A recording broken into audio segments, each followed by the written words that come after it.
Hi, this is Gayle with another installment of our Bloom and Grow Serge-A-Long. Now, for those of you that might not be familiar with what a Bloom and Grow Serge-A-Long is, well, it is the Amanda Murphy designed quilt that is a kit that comes with a Bernina L890 Quilters Edition cover, overlock, combination, top of the line serger. But you can do it as well because we sell the kits, we have videos, we have all kinds of stuff to turn your existing L890 into a Quilter's Edition as well. Now also, I don't want you to fret if you don't have any of the Quilter's Edition. Most every serger can do something that we're doing in this lesson. If you don't have cover stitching, it's also okay because I'm sure some of you might have a sewing machine. You can just do decorative stitching when it calls for cover stitching. And I don't have a specific stitch because you know what? It's beauty is in the eye of the beholder. So this month's lesson is dedicated to Chapter 5 in the BERNINA Skill Hub Bloom and Grow lesson. And that is the bow tie blocks and the Improv flat lock strip. And we're doing ours as a quilt as you go, or rather Serge as you go project, which means that we're kind of doing things a little bit out of order, but don't fret. This is the best advice I can give you. When you do our lessons, just watch them and kind of, take note or whatever of some things that you might like. Watch the BERNINA Skill Hub courses for the Bloom and Grow, and then kind of see, was there something there that you like better than what we did and vice versa. Now, I do want to explain a little bit. The video that you're watching now is free. You might have just stumbled upon this on our BERNINA of NAperville YouTube channel.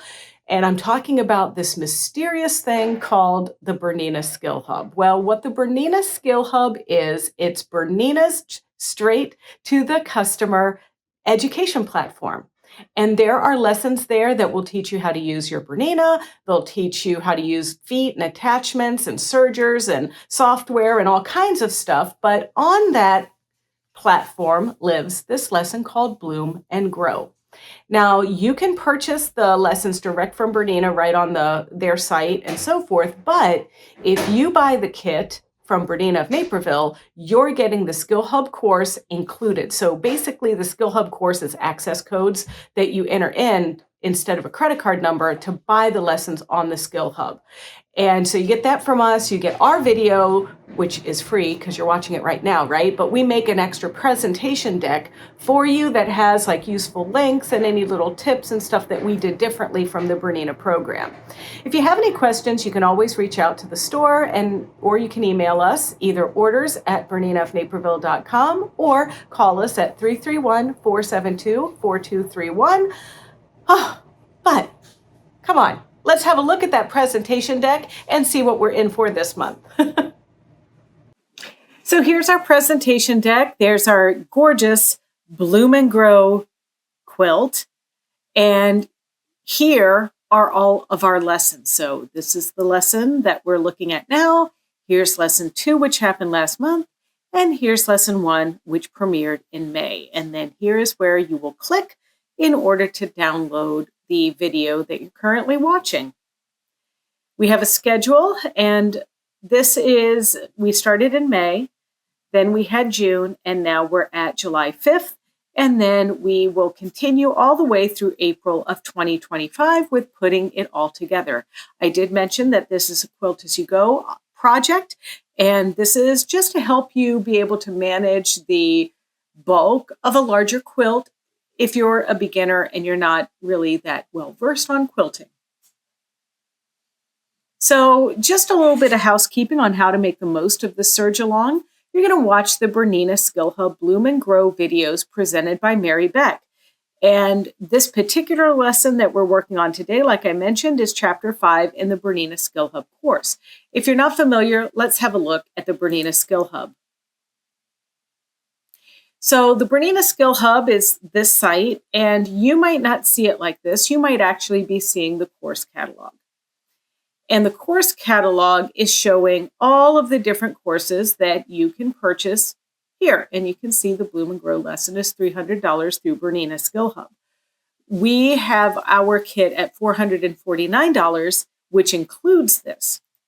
But if you select this You can add it to your cart, la, la, la, la, la. And if you've ever done any online shopping, you might recognize that if you enter a discount code or whatever at checkout, it gives you a discount. Well, the access codes that you get from us is 100% discount. So keep that in mind. And when you order it from us, I do send you very detailed directions on how to redeem them. But you do want to create an account with Bernina, and you just follow their prompts. I'm going to go ahead and sign in here. And then you can see that I have the Bloom and Grow in my dashboard under my courses. Once you go through all of the prompts to register with Bernina and to purchase the Bloom and Grow project, then your Bloom and Grow project will go in your dashboard just like mine. And here there's an introduction where you can watch a video. There's videos on project prep. There's multiple videos on each segment. So this month, we are going to be working on lesson 5, which is the improvisational and bow tie blocks. And then you'll click on the video. So I have already done that. And Mary will take you through the steps. And so you can see here when we picked on improvisational and bow tie blocks, there's a machine setup segment, an improv piecing segment, and a make bow tie unit segment. So you have to just make sure you're watching all of the videos in each segment. So we broke the project into 12 Serger Quilt As You Go sections, and they premiere each month on our BERNINA of NAperville YouTube channel starting Friday, May 3rd at 10 a.m. So, hello, it's 10 a.m. Friday, July 5th. Hope you had a good 4th of July, blah, blah, blah. If you want to practice some of the techniques with spare fabric, I highly recommend it. And our monthly videos are designed to guide you through tips we find to make things easier, but you still want to rely on the BERNINA Skill Hub classes for the general instruction on each segment. So this lesson, what are we doing? These blocks over here. So part 1 of this lesson is the stitch and flip technique using the chain stitch. And on the BERNINA L890, the coolest thing about our 890 is that we can chain stitch with the knife engaged. And this is really a time saver because if you've ever done any stitch and flip, you know that you stitch, you flip, then you trim with applique scissors and whatever. This saves a lot of steps.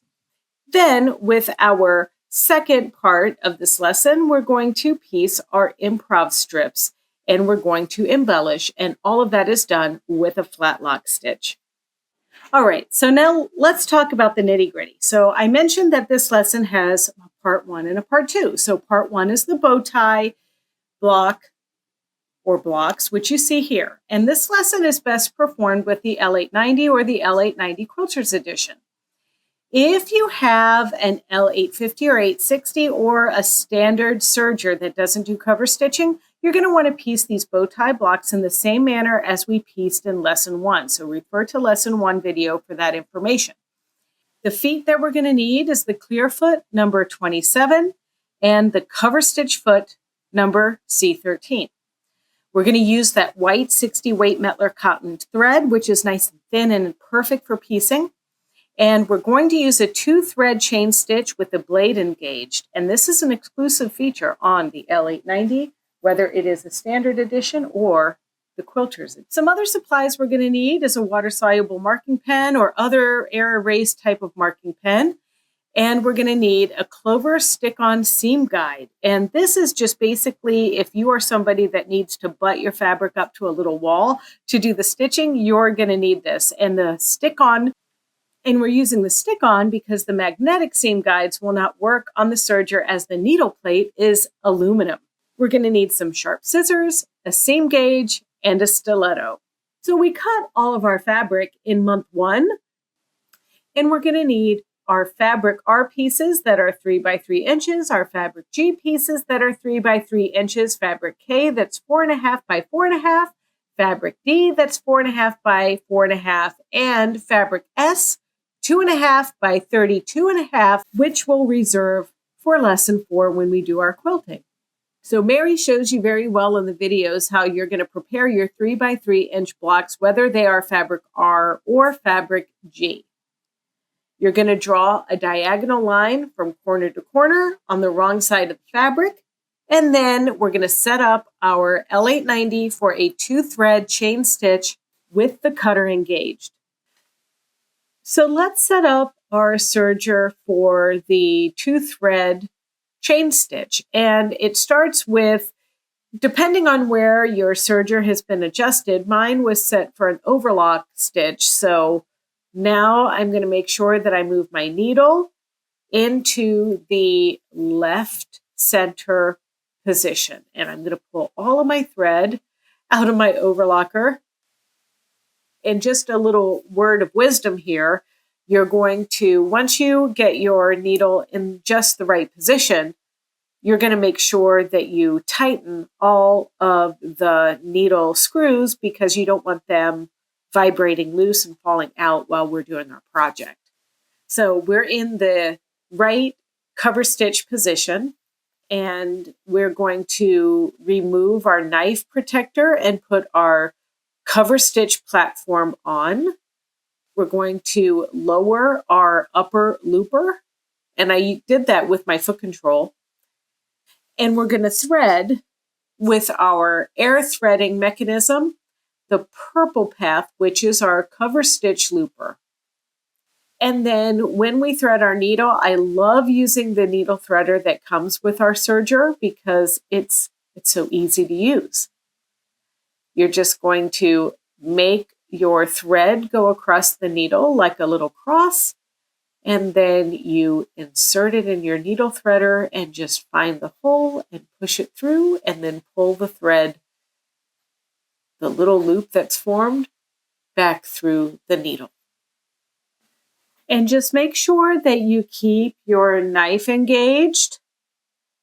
And then what we're going to do is where the needle is lined up, and there's like a little notch that coordinates with the needle on that clear foot,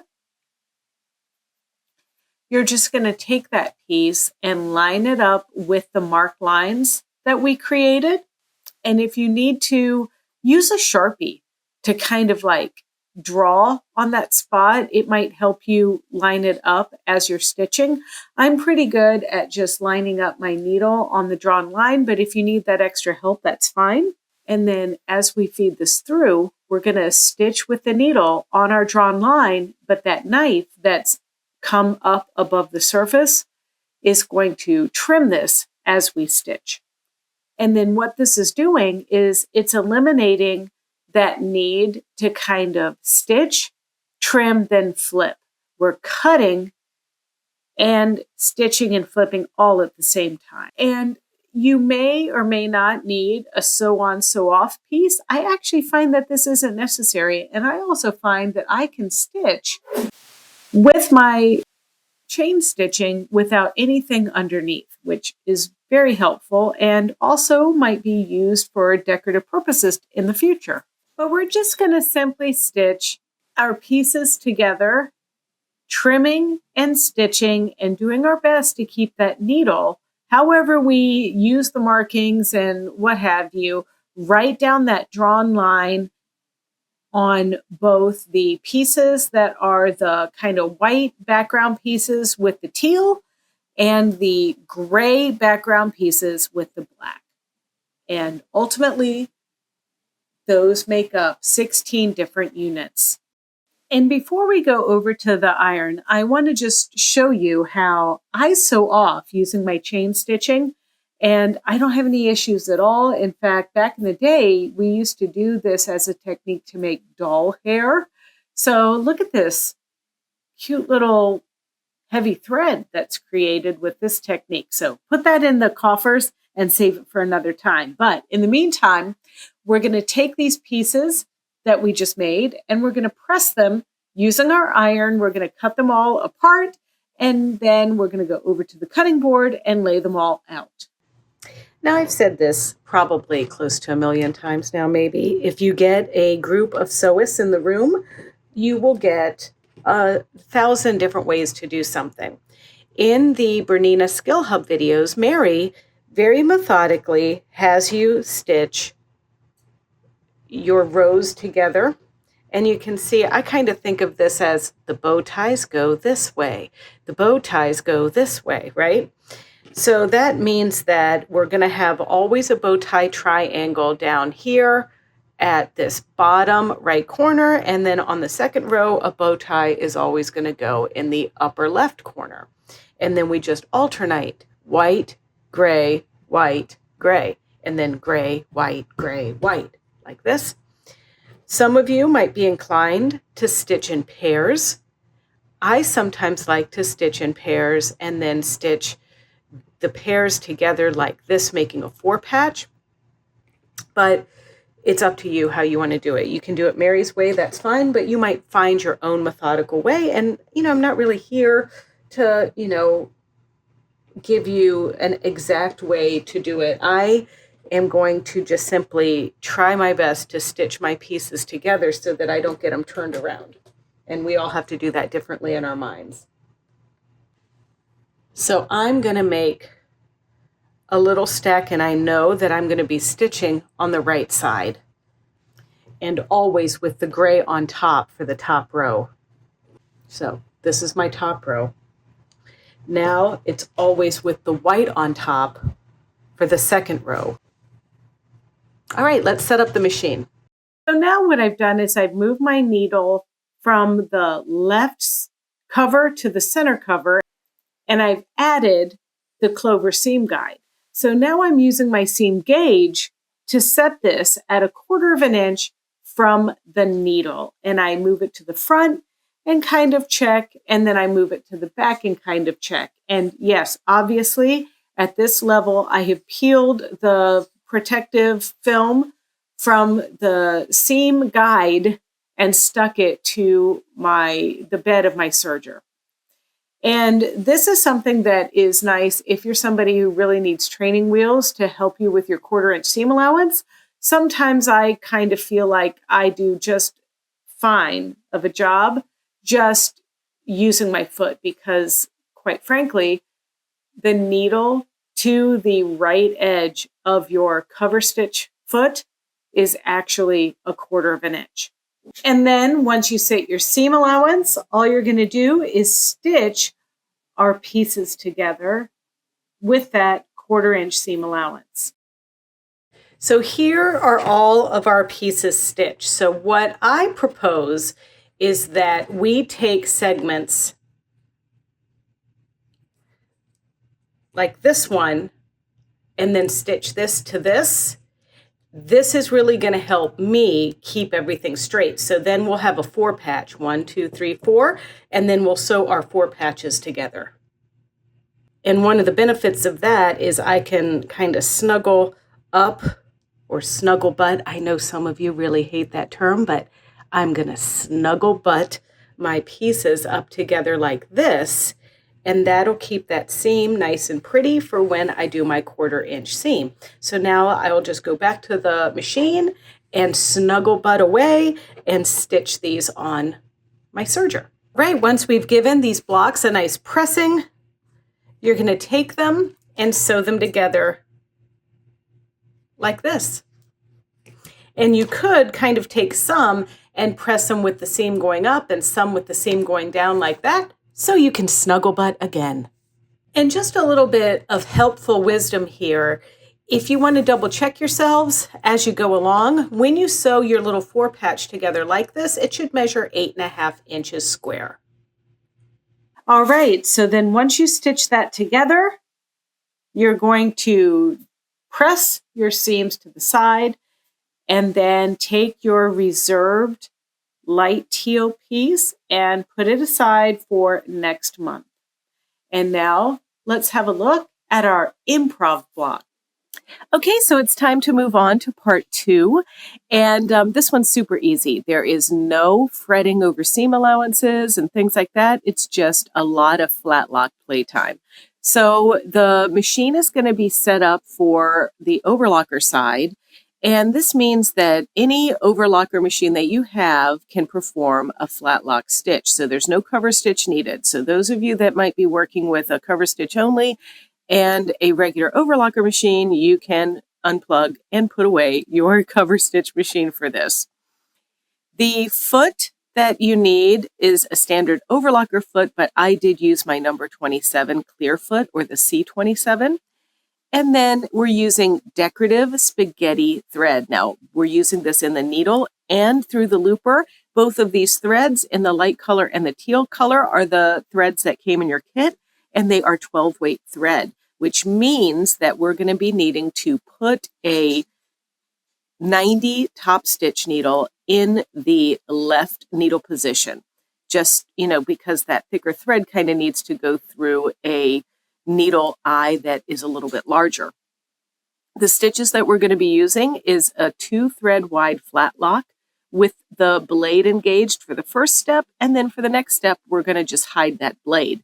But this stitch is one of those where we're going to be using our upper looper converter, and that is attached on our BERNINA L8 series. However, if you have another kind of serger, it's sometimes a removable device.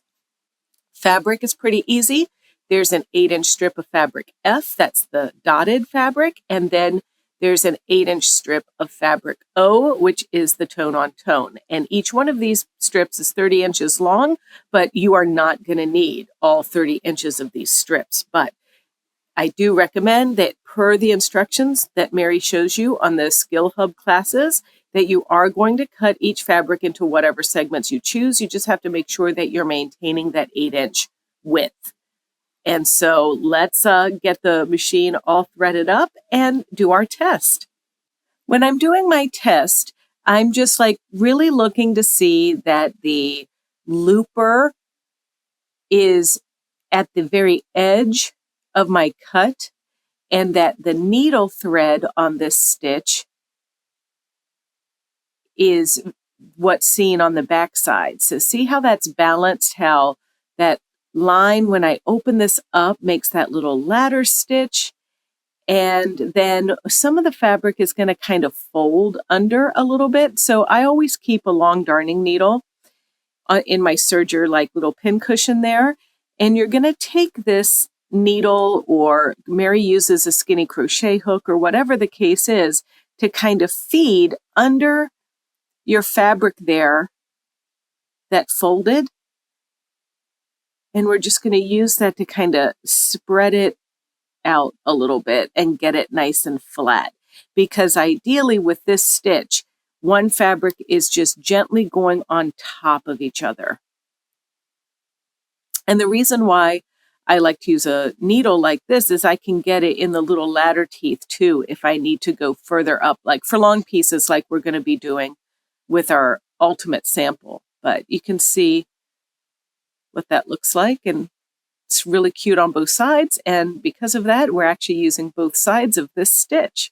Our first step with our blade up is that we're going to be alternating our fabrics, the tone-on-tone and the black dot on the white, and we're also sewing these fabrics together, right sides together. That's going to expose the latter part of the stitch to the front for this first step in this process. So my thread kind of jumped out of my looper tension in one spot. And normally, oh my gosh, we might fret.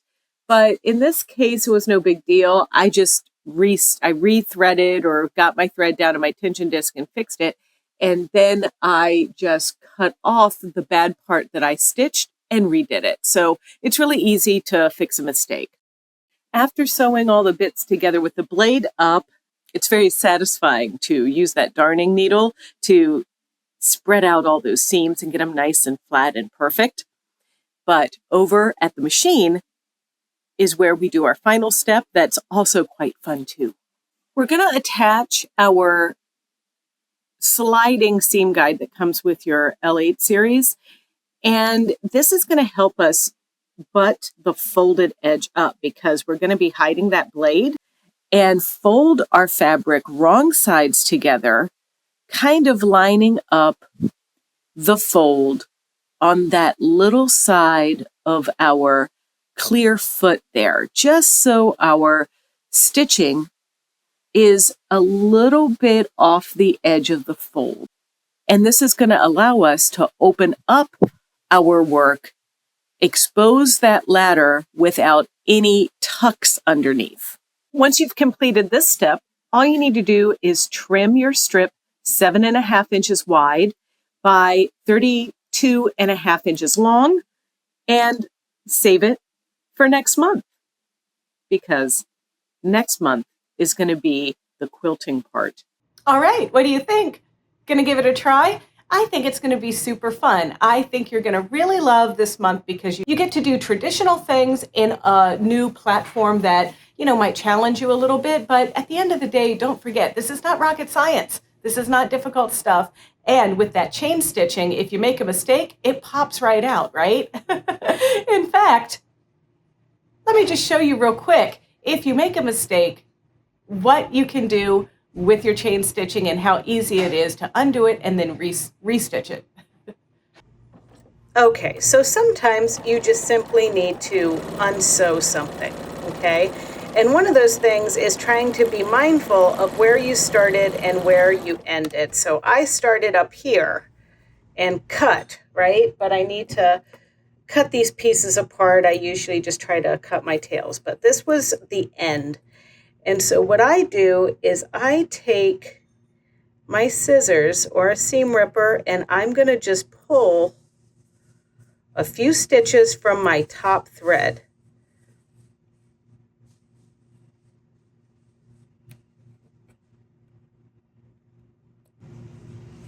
Okay.